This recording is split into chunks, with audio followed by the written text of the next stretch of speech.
2024 के लोकसभा चुनावों के लिए बीजेपी ने बड़ी तैयारी कर ली है। खुद प्रधानमंत्री नरेंद्र मोदी ने एक ऐसे विषय को छेड़ दिया है जो आने वाले समय में चुनावों का पूरा गणित ही बदल सकता है।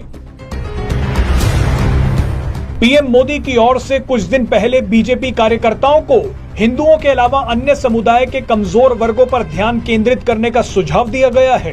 इसी कड़ी में पार्टी की अल्पसंख्यक शाखा ने मुस्लिमों के सबसे पिछड़े पसमंदा मुसलमानों तक पहुंचने का खाका तैयार कर लिया है। अब सबसे पहले आपके लिए ये जानना जरूरी है कि पसमंदा मुसलमान कौन हैं। दरअसल देश में मुस्लिमों के भीतर कई वर्ग हैं। सामाजिक रूप से इनकी तीन बड़ी कैटेगरी हैं। ये तीन कैटेगरी हैं अशराफ, अजलाफ और अर्जाल। अशराफ में सैयद, शेख, पठान और अन्य शामिल हैं। ये मुसलमानों में सबसे दबदबे वाला गुट है। कई लोग दावा करते हैं कि इनका संबंध विदेश से है। ये मुसलमानों का सबसे एलीट वर्ग है। अजलाफ और अर्जाल मुसलमानों में सबसे निचले पायदान पर हैं। अजलाफ में मुख्य रूप से कारीगर आते हैं। अजलाफ और अर्जाल मिलकर पसमंदा गुट बनाते हैं। पसमंदा का फारसी में मतलब होता है वो लोग जो पीछे रह गए हैं। अब बीजेपी इन्हीं पसमंदा मुसलमानों पर फोकस कर रही है।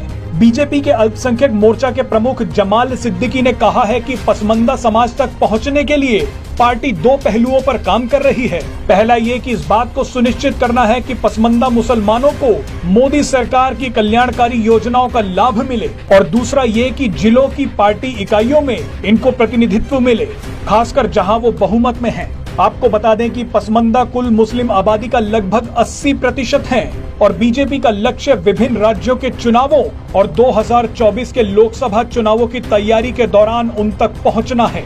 मुस्लिम मामलों के जानकार और पसमंदा के मुद्दे पर काम करने वाले डॉक्टर फयाज अहमद फैजी कहते हैं कि बीजेपी की ये पहल निश्चित तौर पर असर दिखा सकती है। उन्होंने कहा कि ये अच्छी पहल है क्योंकि आज तक इस पर किसी ने भी काम नहीं किया। ये अच्छा है कि वंचित तबके की अब बात की जा रही है।